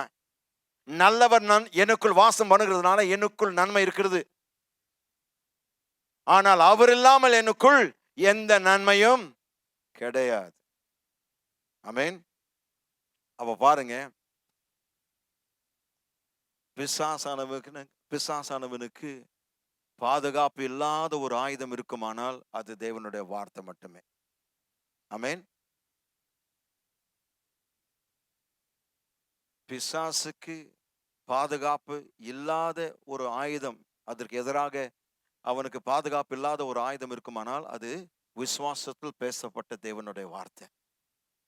அப்ப பாருங்க, வெறும் தேவனுடைய வார்த்தை பேசினால் மட்டும் போதாது, விசுவாசத்தில் அந்த வார்த்தை பேச வேண்டும். இயேசுவானவர் அந்த வசனத்தை எடுத்து சொன்னும் போது முழுமையா இதை விசுவாசித்தார். ஆகவேதான் பேசினார். எழுதியிருக்கிறது என்று அவர் ஆணித்தனமாய் பேசினார். எந்த சந்தேகம் அவருக்கு கிடையாது. இது பேசினா நடக்குமா, நடக்காதா, இதை ஒத்துப்பானா, இவன் எடுத்துக்கொள்வானா, இல்ல எடுக்குமா, அதெல்லாம் பேசவே இல்லை. எழுதி இருக்கிறதேன்னு சொன்னார். அடுத்த பாயிண்ட் போயிட்டாரு. இருக்கிறீங்களா? நமக்கு மிக சிறந்த முன்மாதிரி நம்முடைய ஆண்டவராகிய இயேசு கிறிஸ்து தான். அப்ப அவரை போலதான் நாம் வாழ வேண்டும்.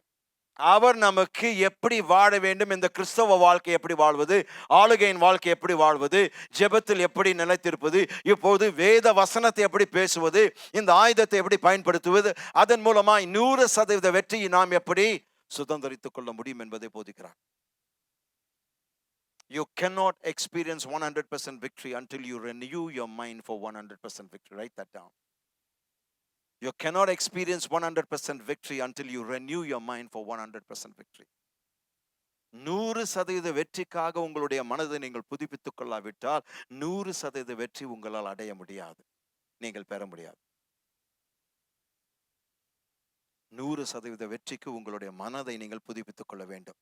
ஏனென்றால் பிசாசானவன் பல சோதனைகள் மூலமாக தோல்வியின் மனப்பான்மையை கொண்டு விசுவாசிகளுடைய மனதை திணிக்கிறான், நிரப்புகிறான். நீ தோற்று போவாய்.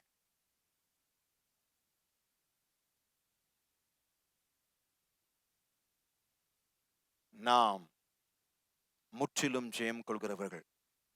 இது தேவன் உங்களை குறித்து சாட்சி பகர்கிறார். நாம் தோற்று போகிறவர்கள் அல்ல, கிறிஸ்துவுக்குள் முற்றும் ஜெயம் கொள்கிறவர்களாய் இருக்கிறோம். ஆமென். அப்போ நீங்க செய்ய வேண்டியதெல்லாம், பிசாசான உங்களை எதிர்க்கும் போது நீங்கள் விசுவாசத்தினால் வார்த்தையை பேசுங்க, தேவ வார்த்தையை. அதை பேசும்போது அந்த ஆயுதத்துக்கு எதிராக அவனுக்கு எந்த பாதுகாப்பு இல்லை. ஆனால் வேதனையான காரியம் என்னவென்றால், தேவனுடைய வார்த்தையின் வல்லமையை நாம் சீக்கிரமாய் மறந்து விடுகிறோம். தேவனுடைய வார்த்தையின் வல்லமையை சீக்கிரமாய் மறந்து விடுகிறோம். ஏனென்றால் நான் ஒரு போதகராக இருக்கிறதுனால 30 ஆண்டு காலமாக ஒரு பாசம் இருக்கிறதுனால என்கிட்ட நிறைய பேர் ஆலோசனைக்கு வருவாங்க, பிரச்சனை குறித்து பேசுவாங்க. இப்போ பிரச்சனை சொல்வது தப்பில்லை. முதல் முறையாக இந்த பிரச்சனை சொல்வது, பாசகிட்ட உங்களுடைய பிரச்சனை இல்லைன்னு விளக்கி சொல்வது தப்பில்லை. ஆனால் போற இடத்தெல்லாம் அதே பேசிட்டு இருந்தீங்கன்னா உங்களுடைய வாழ்க்கையில அந்த பிரச்சனையை தவிர வேற எதுவும் இருக்காது. எத்தனையோ முறை விசுவாசிகளை பார்த்து சொல்லுவேன், பிரச்சனையே பேசாதீங்கன்னு. ஆனா டிஃபால்ட் அதுதான் முதல் வருது. கரெக்டுங்களா? டிஃபால்ட் அதுதான் ஃபர்ஸ்ட் வந்துருது. ஆமா பாஸ்டர், நீங்க சொல்றது எனக்கு ஆனா வேணாம். தயவு செய்து அந்த ஆனாவே கொண்டு வராதீங்க. ஒரு வாக்கியத்தை போட்டு அதோடு சேர்த்து ஒரு ஆனாவும் வந்துருது கூடவே. நீங்க சொல்றதெல்லாம் நல்லதா இருக்கிறது பாஸ்டர், ஆனா அதான் வேணான்ற. எத்தனையோ ஒரு அதை சொல்லிட்டேன். வசனத்தை மட்டும் எடுத்துக்கங்க. ஏனென்றால் எங்களுடைய பிரியாசங்கள், ஊழியக்காரர்களாகிய நாங்க படுகிற பிரியாசத்தினுடைய காரணம் என்ன? நீங்கள் வெற்றியோட வாழணும். இந்த வசனம் உங்களுடைய வாழ்க்கையில் சத்தியமாய் மாறணுங்க. வெறும் வசனத்துல அது சத்தியமா இருந்தா போதாதுங்க, நம்முடைய வாழ்க்கையில் நிஜமாய் மாறணும். ஆமென். The promises must become a reality. That's our effort. That's our labor. That's our toil.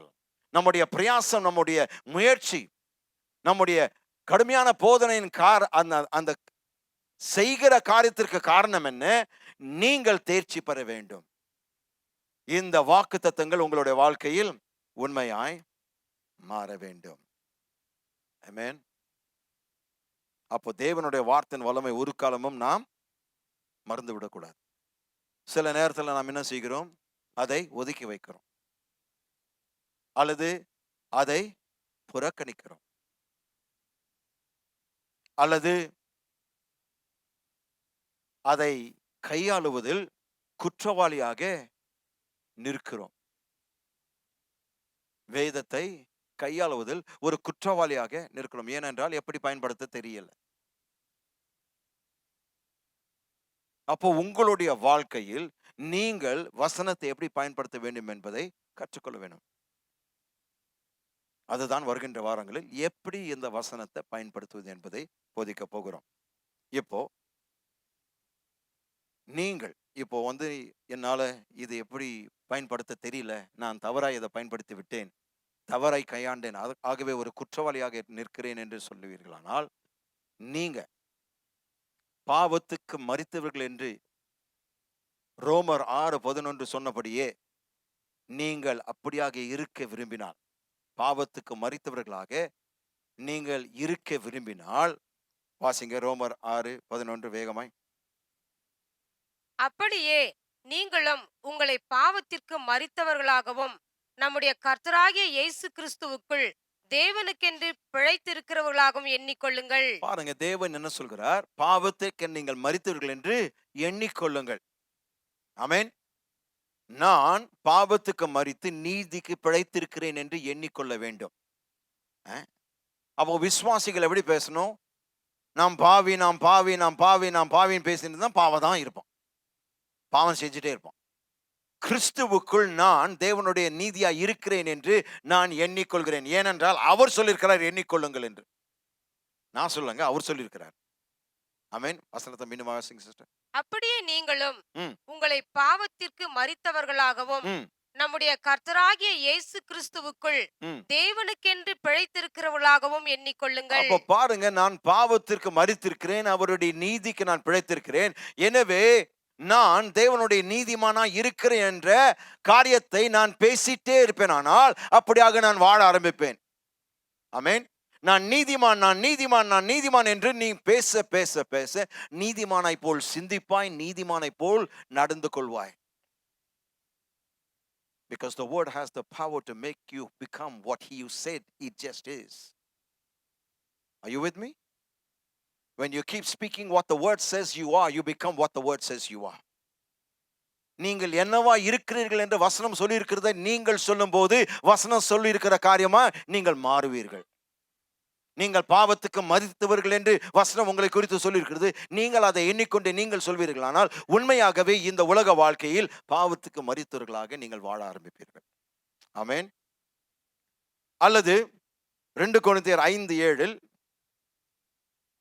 கூறப்பட்டுள்ளபடியே தேவனுக்கு பிரியமாக இருப்பதை நமது குறிக்கோளாக கொண்டால் பின்பு அல்லது பிறகு கிறிஸ்துவின் வசனம், தேவ வசனம் நமக்குள்ளே பரிபூர்ணமாக வாசமாய் இருக்க நாம் அனுமதிக்க வேண்டும். 2 கொரிந்தியர் 5:7 என்ன சொல்கிறதுங்க? நாம் அவருக்கு பிரியமாக இருப்பதை பற்றி சொல்லப்பட்டிருக்கிறது. நாம் தேவனுக்கு பிரியமானவர்களாக இருக்க வேண்டும் என்றால் அதை நாம் அறிக்கை செய்ய வேண்டும். அறிக்கை செய்தால், அதை நீங்கள் குறிக்கோளாக எண்ணிக்கொண்டால் நீங்கள் அப்படியாக மாறுவீர்கள். ஆமென். அப்போ முடிக்கிற இந்த நேரத்தில் நான் சொல்கிற காரியம், எல்லா சாத்தானின் எதிர்ப்பை தேவ வசனமாகிய ஆவியின் பட்டயத்தை கொண்டு நாம் சந்திக்கிறோம். எல்லா சாத்தானின் எதிர்ப்பை தேவ வசனமாகிய ஆவியின் பட்டயத்தோடு சந்திக்கிறோம். We meet all satanic opposition by the sword of the Spirit, which is the word of God. எல்லா சாத்தானுடைய எதிர்ப்பை நாம் சந்திக்கிறோம். எப்படிங்க? ஆவியின் பட்டயமாக பேசப்பட்ட தேவனுடைய வார்த்தை, பேசுகிறவர்களாய் நாம் மாறுவோம். ஆமென். நீங்க வேதத்தை படிக்கிறீங்க, வேதத்தை தியானிக்கிறேன் நான் நம்புறேன். ஆனால் இப்பொழுது அதை அதிகமாய் எப்பொழுதும் பேசுறவர்களாய் மாறுவோம். அதுதான் நமக்கு இந்த வாரத்தினுடைய வாழ்க்கையினுடைய வீட்டு பாடம்.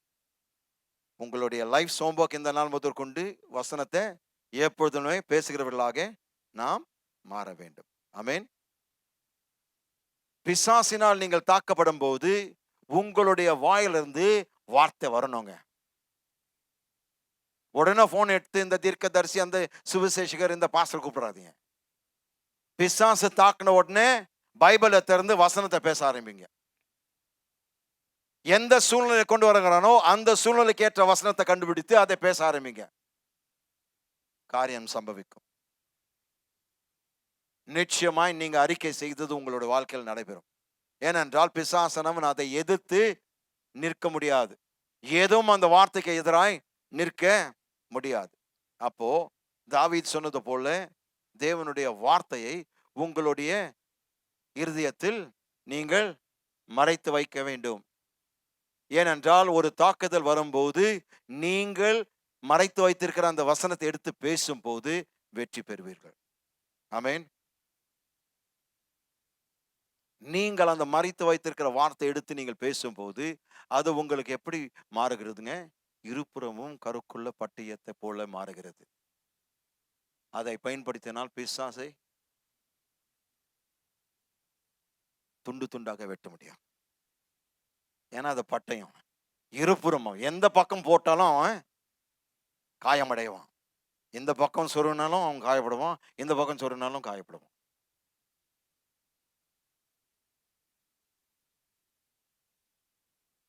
இந்த இருபுறமும் அந்த வார்த்தை அடுத்த வாரத்தில், இந்த டபுள் எட்ஜ்னா என்ன, அடுத்த வாரத்தில் பேசுவோம். ஆனால் இன்றைக்கு நாம் யோசிக்க வேண்டிய, தியானிக்க வேண்டிய, நம்முடைய வாழ்க்கையில் செயல்படுத்த வேண்டிய, அபியாசப்படுத்த வேண்டிய காரியம் என்னவென்றால், நான் வார்த்தையை பேச போகிறேன். நீங்க எடுத்துக்கொண்டு செல்லக்கூடிய ஒரே ஒரு பாயிண்ட் தான் இன்னைக்கு பேசணும். வார்த்தையை பேசும்போது அது உனக்கு இந்த உலகத்தில் உங்களுக்கு மிகவும் வல்லமை வாய்ந்த ஆயுதமாய் மாறும். ஆமென். அப்போ நீங்க இந்த இருபுறமும் கருக்குள்ள பட்டயத்தை பயன்படுத்தும் போது உங்களிடமிருந்து சாதனைகள் ஏற்படுத்தப்படும். It will cause exploits to come from you. உங்களிடமிருந்து சாதனைகளை ஏற்படுத்தும். எனவே get to know his word. அவருடைய வார்த்தை அறிந்து கொள்ளுங்கள். அந்த வார்த்தை அறிந்து கொள்ள வேண்டும் என்றால் வார்த்தையோடு நேரம் எடுத்து, தரமான நேரம், போதுமான நேரம் செலவிடுங்கள். Amen. You have to spend standard, you have to spend quality time to benefit the maximum from the word. தேவனுடைய வார்த்தையிலிருந்து அதிகபட்சம் பெற விரும்பினால் தரமான போதுமான நேரத்தை நீங்கள் வார்த்தைக்கு கொடுக்க வேண்டும். யாவரும் எழுந்து நிற்போம். ஒரு சில வினாடிகளை எடுத்து இந்த வார்த்தைக்காக தேவனிடத்தில் நன்றி சொல்வோம். வார்த்தை என்கின்ற இந்த வல்லமை வாய்ந்த ஆயுதத்தை கொடுத்திருக்கிறாரே, அதற்காக எல்லா விசுவாசிகள் வாயை திறந்து நீங்கள் தேவனை துதிக்க வேண்டும். எல்லோரும் எல்லோரும். ஓ ஹalleluya, ஹalleluya. எல்லோரும் வாய்களை திறந்து துதிங்க. ஓ ஹalleluya. எங்கள் அன்பின் பிதாவே, இந்த வார்த்தைகளுக்காக உமக்கு நன்றி. இந்த காலை போதனைக்காக உமக்கு நன்றி அப்பா. எங்களுக்கு ஆண்டவரே பிரதானமான ஒரு சத்தியத்தை கற்றுக் கொடுத்தீரப்பா, உமக்கு நன்றி. ஆண்டவரே முக்கியமான ஒரு சத்தியத்தை போதித்தீரையா, எங்களுக்கு நன்றி. நீர் எங்களுக்கு போதித்தபடினால் உமக்கு நன்றி. உடைய வசனத்தை கர்த்தாவே வல்லமை வாய்ந்த ஒரு ஆயுதமாக கருத, ஒவ்வொரு நாள் அதை எண்ணவும், ஒவ்வொரு நாள் அதை தியானிக்கவும், ஒவ்வொரு நாள் அதை பேசவும், ஒவ்வொரு நாள் அதை பயன்படுத்தவும் எங்களுக்கு ஆண்டவரே இன்னும் போதியும் அப்பா. ஓ ஹalleluya. அப்பா, எங்களுடைய வாழ்க்கையில் நாங்கள் ஆண்டவரே சகித்த தோல்விகள் ஆண்டவரே அதற்கு போதுமையா. முற்றுப்புள்ளி வைங்கப்பா. நான் ஆண்டவரே சகித்த நாட்கள் போதும், பொறுத்து கொண்ட நாட்கள் போதும், இது தேவனிடத்திலிருந்து வந்தது என்று நான் நினைத்த நாட்கள் போதும் அப்பா. நான் ஏமாற்றப்பட்டவனாய் அநேக நாட்கள் காணப்பட்டேன். காரணம், பிசாசானவன் ஆண்டவரே பொய்களை சொன்ன ஆண்டவரே என்னை வஞ்சித்திருக்கிறான். ஆனால் இன்றைக்கு நீர் வசனத்தை பேசியிருக்கிறப்பா. என்னுடைய கரத்தில் நீர் ஆண்டவரே இந்த வல்லமை வாய்ந்த ஆயுதத்தை கொடுத்திருக்கிற உமக்கு நன்றி. உமக்கு நன்றி. ஹalleluya, ஹalleluya. உம்முடைய வார்த்தைக்காக நன்றி ராஜா. தேவ வசனமாகிய இந்த ஆவியன் பட்டயத்திற்காக உமக்கு நன்றி அப்பா. ஆண்டவரே, போர்க்களத்தில் நான் செல்லும் போது என்னுடைய கையில் ஆண்டவரே நான் வெறுமையாக செல்லவில்லை அப்பா. உம்முடைய ஆண்டவரே ஆவியன் பட்டயத்தை நான் சுமந்து செல்கிறேன் ஐயா. என் கையில் ஏந்தி நான் செல்கிறேன் அப்பா. அதை பயன்படுத்த எனக்கு போதித்தருளும். எப்படி பயன்படுத்த வேண்டும், எந்த சூழ்நிலைக்கு எந்த வசனத்தை எடுத்து பேச வேண்டும், அதை ஆண்டவரே கடைசி வரைக்கும் நடக்கிற வரைக்கும் அதை மட்டும்தான் பேச எனக்கு உதவி செய்யுங்கப்பா. காரணத்தை கொண்டு கர்த்தாவே, ஒரு நிமிஷம் ஆண்டவரை வார்த்தை பேசுகிறதும் மறு நிமிஷம் ஆண்டவரை சூழ்நிலை பேசுகிறவர்களாக நாங்கள் இருக்க விரும்பலப்பா. இதுல இருந்து ஆண்டவரே நாங்கள் நீர் கிருபை செய்தரலாம். மீண்டு வர கிருபை செய்யும் அப்பா. ஓ இயேசுவின் நாமத்தில், இயேசுவின் நாமத்தில் அப்பா. இப்படிப்பட்ட ஆண்டவரே போதனைகளுக்கு ராஜா செவி கொடுக்கிறவர்கள் மட்டுமல்ல, அதன்படி செய்கிறவர்களா எங்களை மாற்றும். துதிக்கிறோம், துதிக்கிறோம். இந்த ஆண்டவரே பட்டயத்திற்காக உமக்கு நன்றி. வசனத்தை ஆண்டவரே, உம்முடைய வசனமாகிய ஆண்டவரே இந்த பட்டயத்திற்காக நன்றி. இது ஆவியானவரை எங்களுக்கு கொடுத்த பட்டயம். எனவே இது வல்லமை மிக்க ஒரு பட்டயம் அப்பா. இதை ஒவ்வொரு நாள் நாங்கள் பயன்படுத்த, ஒவ்வொரு நாள் எங்களுடைய ஏற்ற சூழ்நிலைக்கு அந்த ரேமா வார்த்தை பேச எங்களுக்கு கிருபை செய்திடலாம் அப்பா. ஓ ஹalleluya, ஓ ஹalleluya. உமக்கு கொடி நன்றியா. இந்த வெளிப்பாடுகளுக்காக உமக்கு நன்றி. ஓ ஸ்தோத்திரம். எங்கள் அன்பின் பிதாவே இயேசுவின் நாமத்தினாலப்பா, இந்த காலை ஆராதனைக்காக உமக்கு கோடி நன்றி அப்பா. எங்களோடு ராஜா இந்த வார்த்தைகள் மூலமாய் நீர் பேசினபடினால் உமக்கு நன்றி அப்பா. இப்பொழுது நாங்கள் கேட்ட வார்த்தைகள் அசைப்படவும், அதை ஆண்டவரே எங்களுடைய மனதில் ஆண்டவரே மீண்டும் மீண்டுமாய் இந்த வாரம் முழுக்க யோசிக்கவும், அதை தியானிக்கவும், அதை பேசவும் எங்களுக்கு ஆண்டவரே உதவி செய்யும். ஆண்டவரே, இது நீர் எங்களுக்கு கொடுத்த பொக்கிஷம் அப்பா. இந்த நேரத்தில் ஆண்டவரே அதை வீணாக்க விரும்பலப்பா. ஓ இந்த வார்த்தைங்களுக்கு ஆண்டவரே, இந்த வார்த்தைங்களுக்கு ஆண்டவரே, இந்த வார்த்தை எங்களுக்குள் மாம்சம் ஆகட்டும். எங்களுக்குள் ஆண்டவரே பரிபூர்ணமாக வாசமாய் இருக்க நாங்கள் அனுமதிக்கிறோம் அப்பா. இந்த வார்த்தை எங்களுக்குள் ஆண்டவரே பரிபூர்ணமாய் வாசமாய் இருக்க அனுமதிக்கிறேன் ஐயா. ஸ்தோத்திரா. ஓ ஹalleluya. ஆண்டவரே, இந்த கேட்ட ஒவ்வொரு பிள்ளைகளுக்காய் ஜெபிக்கிறேன். இந்த இடத்திலும் ஆண்டவரே ஆன்லைனில் பார்த்து கொண்டிருக்கிற ஒவ்வொரு பிள்ளைகளுடைய வாழ்க்கையில் கர்த்தாவே அற்புதங்களை செய்வீராக. இந்த வார்த்தை நான் அவர்களுடைய வாழ்க்கையில் பேசுகிறேன். வியாதியப்பட்டவர்களை பார்த்து சொல்கிறேன், கர்த்தராகிய இயேசுவின் காயங்களால் சுகமாக, அவருடைய தழும்புகளால் சுகமாக. மரண படுக்கையில் இருக்கிறவர்களை பார்த்து சொல்கிறேன், அவர் மரித்து உயிர் தெரிந்ததுனால நீங்கள் பிழைப்பீர்கள் என்று சொல்கிறார். நீங்கள் பிழைப்பீர்கள். நீங்கள் மரித்து போவதில்லை, நீங்கள் பிழைப்பீர்கள். வறுமையில் தவிக்கிறவர்கள், பொருளாதார பிரச்சனையில் தவிக்கிறவர்களை பார்த்து சொல்கிறேன், கர்த்தராகிய இயேசு கிறிஸ்துவின் மூலமாய் என்னுடைய பிதாவாகிய தேவன் உங்கள் குறைவுகளை கிறிஸ்து இயேசுவுக்குள் மகிமையில் நிறைவாக்குவார். ஓ உங்களுடைய பற்றாக்குறை இனி நீடிக்காது. உன் வாழ்க்கையில் பண நெருக்கடிகள் வந்தாலும் அதை மேற்கொள்ள இந்த வசனம் போதும். என் தேவன் உங்கள் குறைவுகள் எல்லாம் கிறிஸ்து இயேசுவுக்குள் மகிமையில் நிறைவாக்குவார். நிறைவாக்கும் அப்பா. பயத்தில் வாருகிறவரை பார்த்து சொல்கிறேன், இனி பயப்படாதே. அவர் நமக்கு பயமுள்ள ஆவியை கொடாமல் அன்பும் வல்லமையும் தெளிந்த புத்தியுள்ள ஆவியை கொடுத்திருக்கிறார். ஓ ஹல்லேலூயா. அப்பா, ஒவ்வொரு பிள்ளைகள் மீது தெய்வீக சுகத்தை பேசுகிறேன், தெய்வீக விடுதலை பேசுகிறேன், தெய்வீக வல்லமை பேசுகிறேன். அப்பா, ஒவ்வொரு பிள்ளையினுடைய வாழ்க்கையில் இங்க இருக்கிறவர்கள், ஆன்லைனில் பார்க்கிறவர்கள், ஆண்டவரே எந்த தேசத்திலிருந்து அவர்கள் பார்த்தாலும் ராஜா, அந்த இடத்துல இப்போது உம்முடைய வார்த்தை கிரியை செய்யட்டும். நாங்கள் அந்த வார்த்தை பேசுகிறோம். சுகமாக என்று நாங்கள் கட்டளையிடுகிறோம். விடுதலை பெறு என்று நாங்கள் கட்டளையிடுகிறோம். வெற்றி பெறு என்று நாங்கள் கட்டளையிடுகிறோம். அற்புதத்தை பெற்றுக்கொள் என்று நாங்கள் கட்டளையிடுகிறோம். அதிசயங்கள் அடையாளங்கள் பெற்றுக்கொள் என்று நாங்கள் கட்டளையிடுகிறோம். தேவன் உங்களுக்கு துணையாய் நிற்பார். தேவன் உங்களுக்கு உதவி செய்வார். கவச உரையிலிருந்து பட்டயத்தை எடுங்க. அதை பத்திரப்படுத்தாதீங்க. கையில் எடுத்து சுமந்து அதை பயன்படுத்துங்க. Wield your sword if you want the result. விளைச்சல் வேண்டும் என்றால், பலன் வேண்டும் என்றால் பட்டயத்தை பயன்படுத்துங்க. பிசாசானவனை வெட்டுங்க.